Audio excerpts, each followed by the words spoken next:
Hello, welcome to the Martin Treinen Gallery's very first video newsletter. I'm standing here in Martin's home gallery. My name is Daryl Spencer. I'm his husband as well as his manager. And we're going to be doing these longer segments once a month, coming out about the first. And those will be talks. And then we're going to have chats going on twice a month.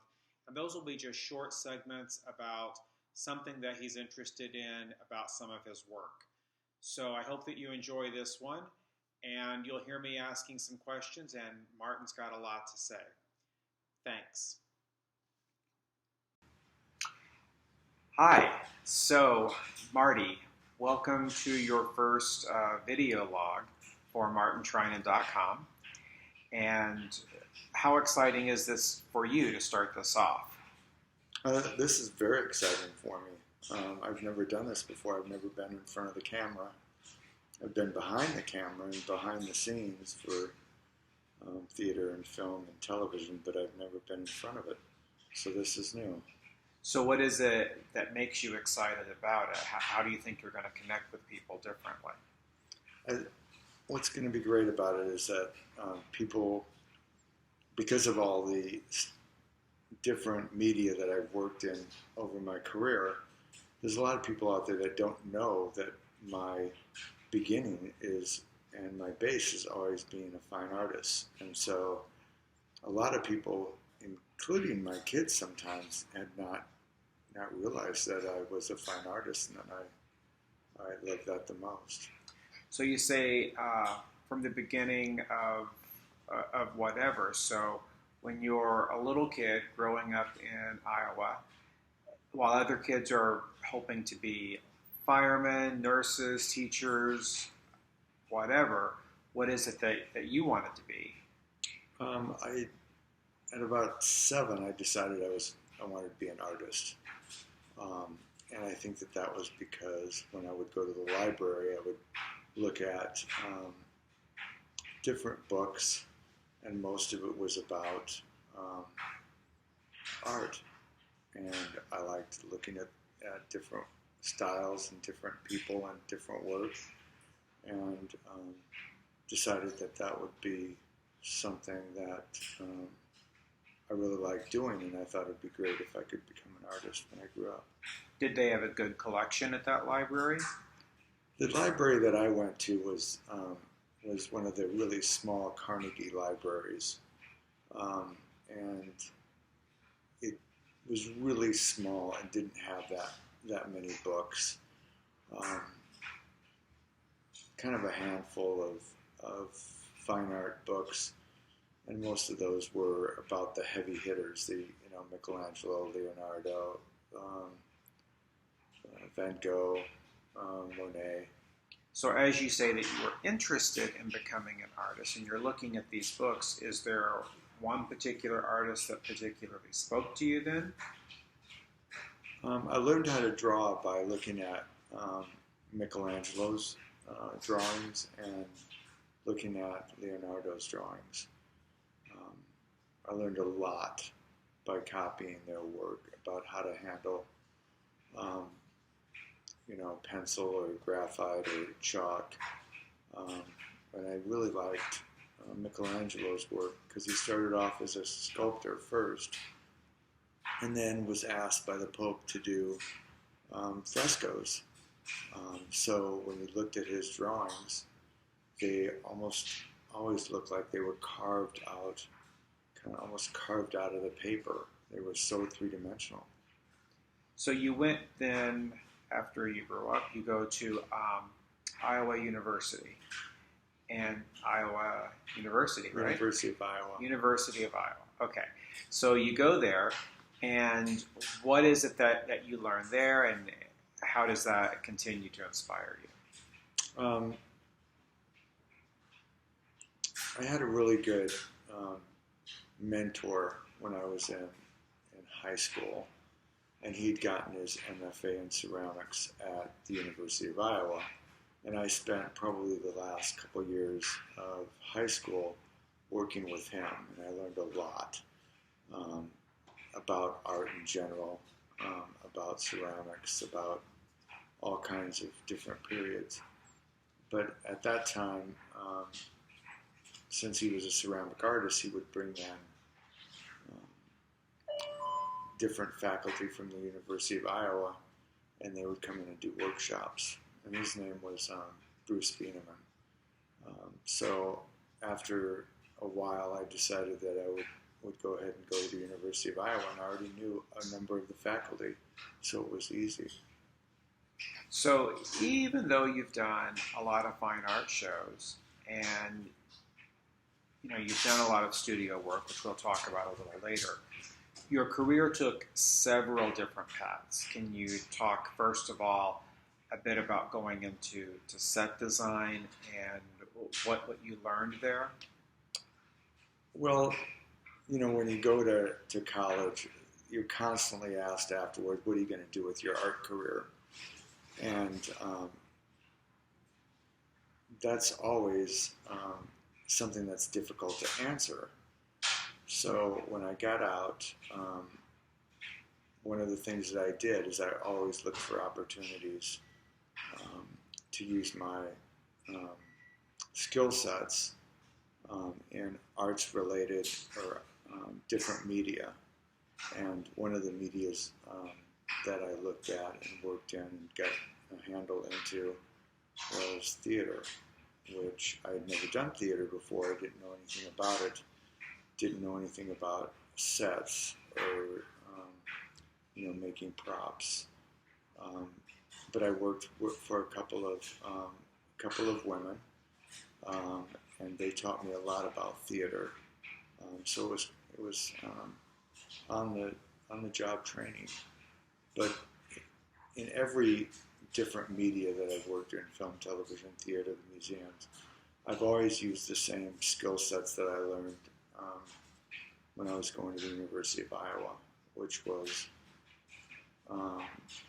how to use color, how to sculpt, how to draw, how to paint, how to printmake, how to photograph. Those are all the real basics. You did a couple of major films at one point in time. What did you find out about working with people as a team, and how did that work in those films? The one thing I liked about film and television and theater is that unlike when you're in your own studio, you're working by yourself and you get to do your own work, and you're kind of focused on that. You kind of isolate in a sense. But when you're working on film and television or theater, then you're working with large groups of really talented people who bring in all different kinds of skill sets that are all arts related. And that was great because I would work with scenic painters, I'd work with fabricators, the whole art department. And then in some cases I'd be on set working around actors and actresses and the director. And the thing that I liked the most was that I was a part of a team whose main focus was to create a very specific story, a very specific piece of art that people could enjoy. We talked about earlier in your career going to do some film and television and even some theater. So I want to fast forward to, of course, you're still making art and you're doing studio work, but you find yourself doing interior design work for individuals as well as even 4- and 5-star resorts. Can you talk a bit about that? I did a couple projects around the Midwest, and usually had to do with resorts and casinos doing theming. But I moved with my family out to Las Vegas and got hired to work for Steve Wynn and the Wynn organization, and that was great because we had great budgets. We could, for the most part, design anything that we want, and it was always the best. We always had the best fabricators, the best vendors. We could get things done that you just can't get done anywhere else. A lot of vendors came from overseas, United States, China, and it was great working with those teams as well. But I think one of the most important things about working on that kind of team, in almost every instances, I was like one of the only artists. And so my perspective's different. When I look at design, I'm looking at it from a point of an artistic experience and what that involves. In a lot of cases,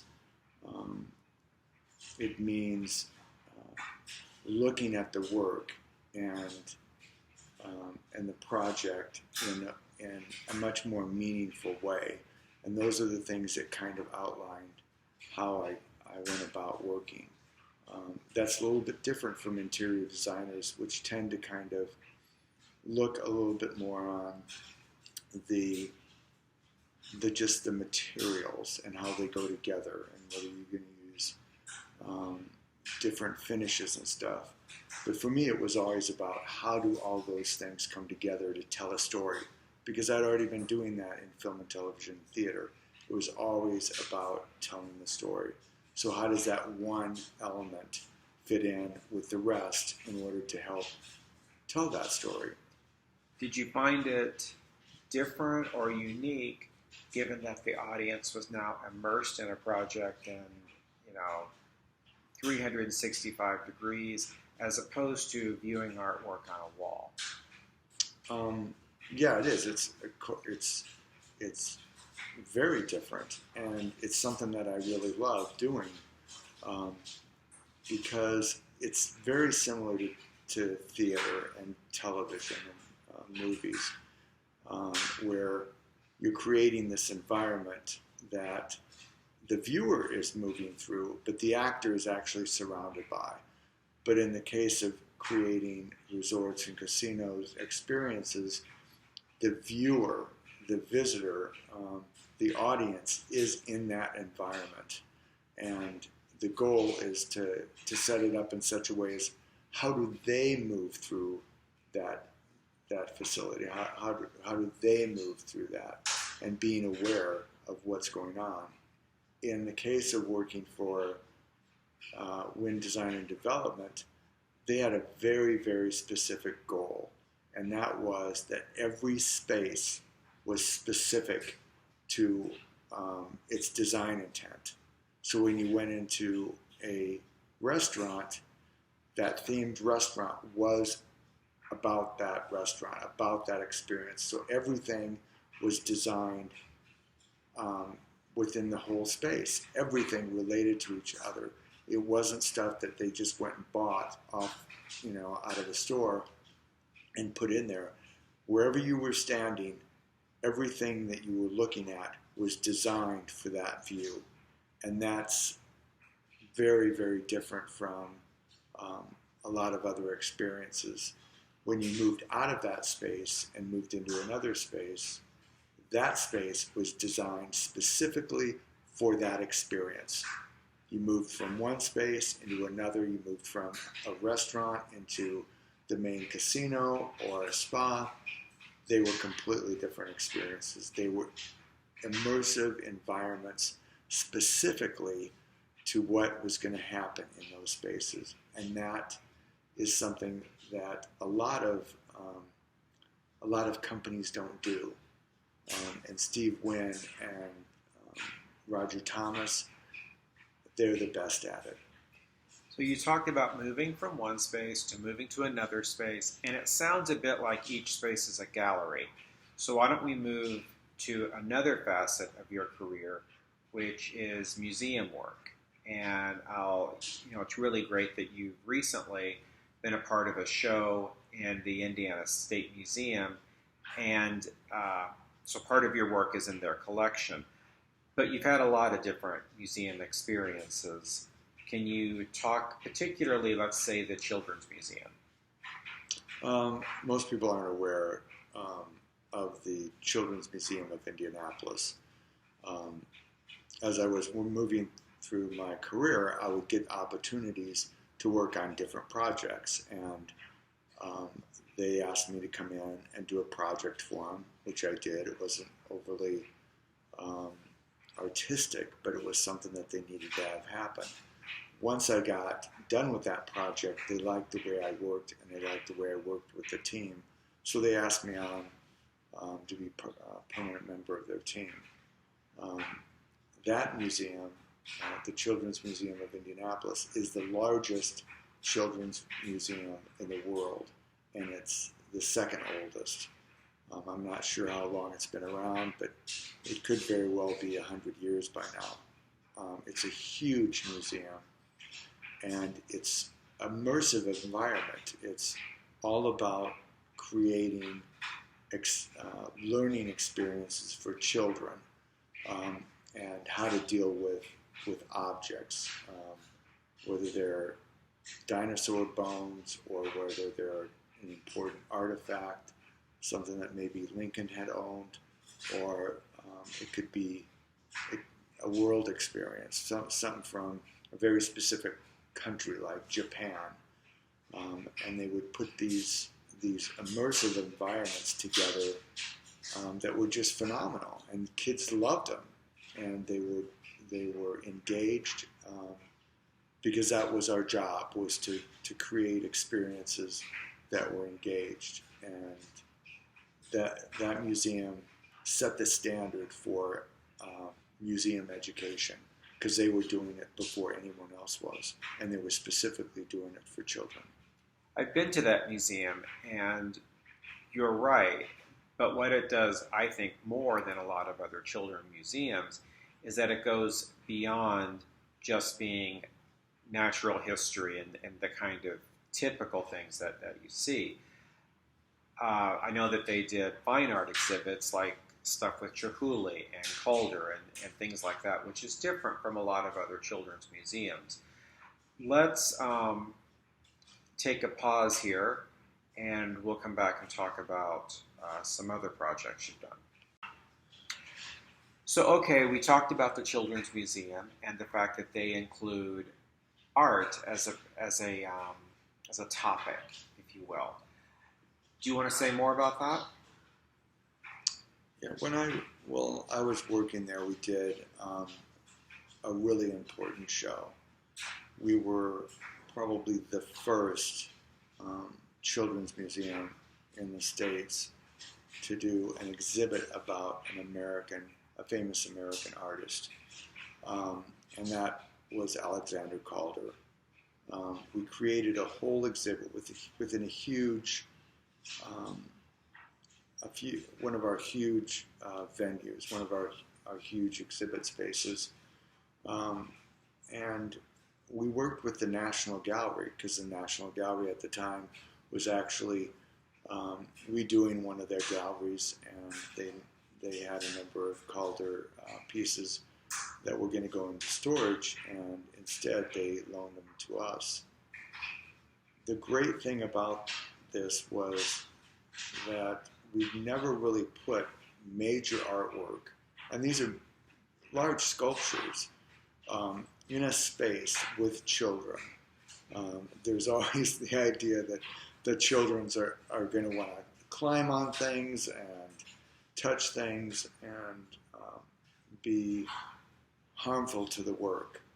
But we set it up in such a way that the kids could get very close, but we did have some barriers. But when we put that exhibit, we had all of these different art pieces around the exhibit space. But within that exhibit space, we also had hands-on learning experiences for the kids, and those would be things that would be related to the sculpture that they were in front of. So if we were talking about a Calder mobile or a staybill, we'd actually create a little model area where kids could play with different elements and kind of see how balance and color and those different elements work together, and so they could create, in a sense, kind of a smaller version of one of Calder's pieces. In some cases, we would put exhibit elements, interactive elements together that would just play with shapes, so that they could kind of understand by looking at one of his paintings or one of his prints how those worked, and they could actually create within this one space their own work. The goal was to try to connect them directly with the artwork, and that worked great. One of the best parts of this whole experience was, if you know anything about Calder did his circus artwork, where he actually created a whole circus of different elements within the circus out of different wire and different parts and pieces of found objects, and he would put on these circuses for his friends and for his family. And we were lucky that we were able to get a big portion of one of these circus environments that he created. And so we put that up. And we did an immersive environment, an experience that the kids could do as well, kind of creating their own characters in the circus. And what we did is we actually set up in another area, that exhibit hall. We set up a tent. It wasn't huge, but it was made to look like a circus tent, and the kids could go in there and they could make their own circus characters, and they just loved it. The idea was that they would go ahead and make these things and then take them home, or they could leave them. What happened was, though, a lot of kids made these things and would leave one in the exhibit at the museum. And so by the end of the exhibit run, it usually ran 3 months, we had this tent, this circus tent full of all these little characters, animals, and that these kids had created. And it was magical. It was just so cool to see how these kids were able to take his influence and, in a sense, make it their own and then leave it for other people. It was probably one of the most immersive parts of the exhibit, and the kids had a blast doing it. Well, it's obvious that you care a lot about art education and children. So let's move up to present day. Now you live in Scottsdale, Arizona, and you're doing all kinds of stuff. But shortly after you moved here, you became a docent. So can you talk about how that experience was different, and maybe how it influenced your idea of what artist intention is versus viewer experience? When I first moved to Phoenix, I wasn't working on a project yet, and I had gone down to the Phoenix Art Museum with my kids, and we were looking at work. We found some things that they really liked, and while I was there, I was looking at a major piece, and right next to me was a woman who was also looking at it, and we started talking. And I told her what my background was, and she said, well, she was a docent there at the Phoenix Art Museum, and her name was Bunny. And I said, well, I was interested in becoming a docent.